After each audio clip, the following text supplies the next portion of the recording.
The recipe we're going to make now is called, they originated as turtle bars, but now we kind of added it and changed a little bit. So we're calling it chocolate peanut butter bars, and you'll see why in a little bit. It has two separate sections of ingredients. It has a bottom to it, and then it has a topping to it. The bottom needs 2 cups of flour, a cup of brown sugar, 1.5 cup of softened butter, which is a whole stick, and 1/2 cup pecan halves. So these are pecan halves right here. We just took them out of the bag. And we have more back here too. And then for the topping, you need 2/3 of a cup of butter, which is a stick and a little less than 3 tablespoons. I went ahead and gave 3 tablespoons. 1/2 cup of brown sugar, 1/2 cup of the semi-sweet chocolate chips, and 1/2 cup of the peanut butter chips. That's why it's chocolate and peanut butter. The original recipe just called for a full cup of chocolate. So if you don't like peanut butter, you could leave out the peanut butter chips and just do a cup of chocolate too. So either way you want to go, it's fine. So the first thing I'm going to do is I've got my mixing bowl here. You need a 9x13 pan. We use the glass ones because it's easier to press in the corners really good. But it's ungreased. Don't grease it. So the first thing I'm going to need is my butter and my flour and my brown sugar. Flour, sugar, brown, yeah. So that's been softening for a little bit. I actually had it on the stove under the on top of a burner where I was heating up the oven. So I let the plate get a little warm and it melted. It got really good and soft. So I need that, and then I need 2 cups of flour.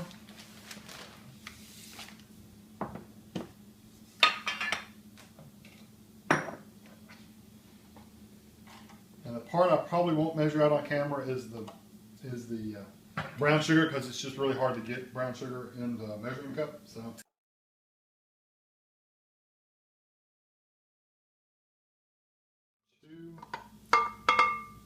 And then I'm going to get my my 1 cup of brown sugar, and then I'll be right back. Yeah, there's the 1/2 and there's the other half. So it's a full cup of brown sugar. And I'm going to mix this. I'm going to start slow, and I'm going to mix it until it gets really good and combined.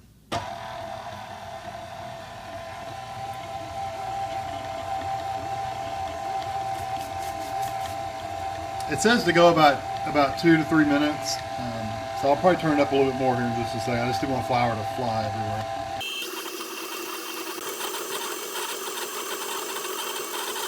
Okay, it's really good and mixed up. You can see that most of the butter is cut in pretty good.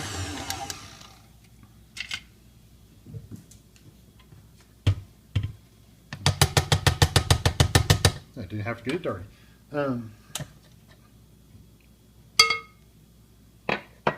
Okay, what I'm going to do is, let me see if I can move this back out of the way.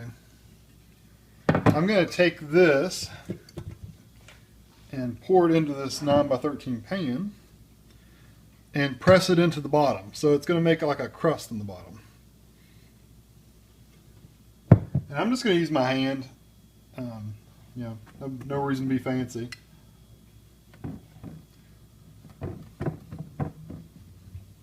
But you just wanted to get it as even as you possibly can in the bottom of it, and press it just like you would powdered sugar or a graham cracker crust or any of those kind of things. Just get it firmly pressed in there.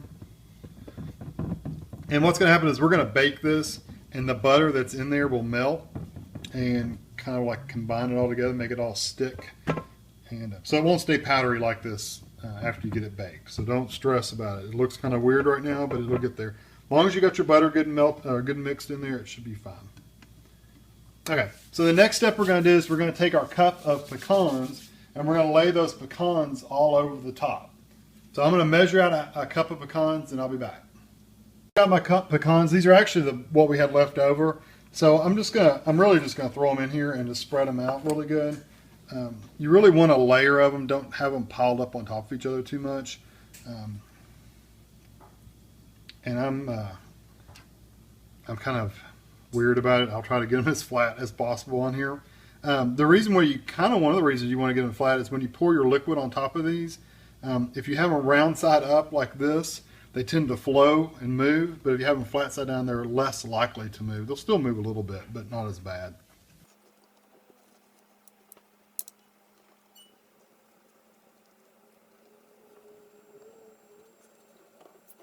That's pretty even. It's not perfect, but it's pretty good.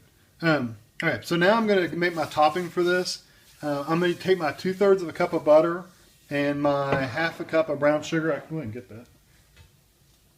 And just put it in a saucepan. This is about as big as you need. You really don't need anything bigger than this. So put my 2/3 of a cup of butter and my stick.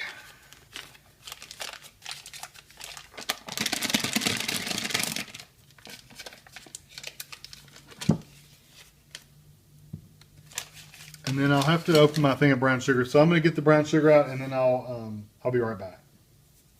Here's my 1/2 cup of brown sugar, and I'm going to heat this up over the stove until it gets melted. And what I'm going to do is actually bring it to a boil.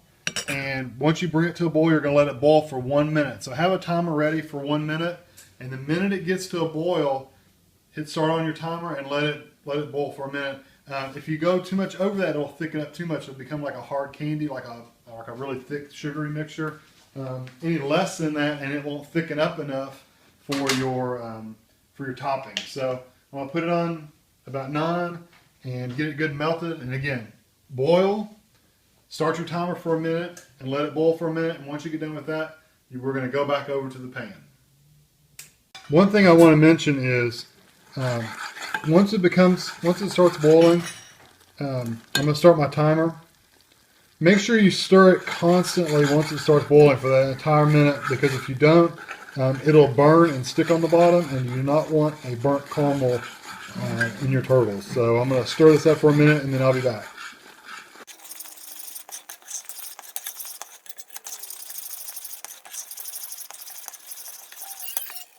Timer went off. It's been a minute. I'm going to take these back over to my pecans, and I'm basically just going to pour them over top. If you want to stir it spread it just a little bit, you can, but don't move your pecans around too much. But if you want to just lay it on top and just kind of get it a little bit more towards the edge, you can. This is basically the caramel for the tops. And once you put it in the oven, I'm pretty sure it's spread out a little bit more in the oven too, but I can't remember for sure. Okay, so I'm going to stick this in the oven now, 350 degree oven for 18 to 22 minutes, or until the topping is kind of bubbly. So at least 18 minutes, probably more like 20 minutes.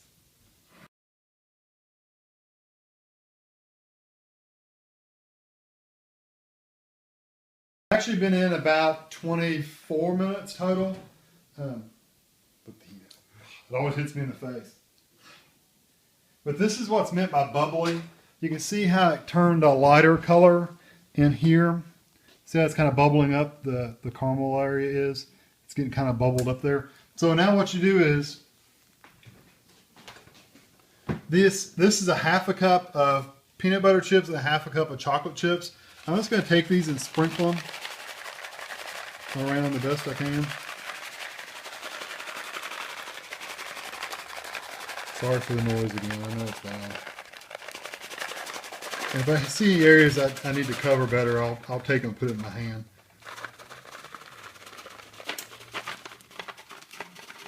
That's pretty good.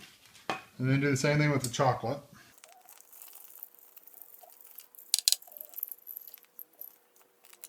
Good enough. Okay. And now you're going to let these sit for 3 minutes. Don't even touch it at all. Let it sit for 3 minutes, and what it'll do is it'll melt some of those chips up, and then I'll show you what to do after that. These have been sitting for 3 minutes, and you can see if you kind of take your spoon and smear them. But you're supposed to leave some of them whole. I'm not too stressed about leaving some of them whole, but I'll actually might just leave it just like it is right there. It's really hard to get because it gets really sticky on your spoon.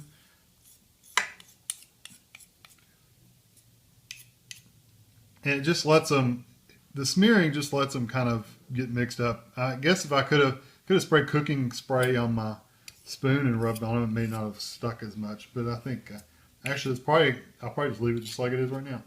So I'm going to let these cool off completely, and then we'll cut them into bars and they'll be ready.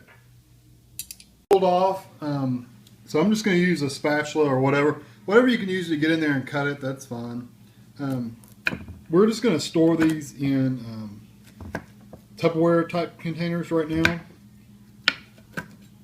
And when we actually get these out for Christmas Eve, we'll get a decorative tray and put it actually out on a tray.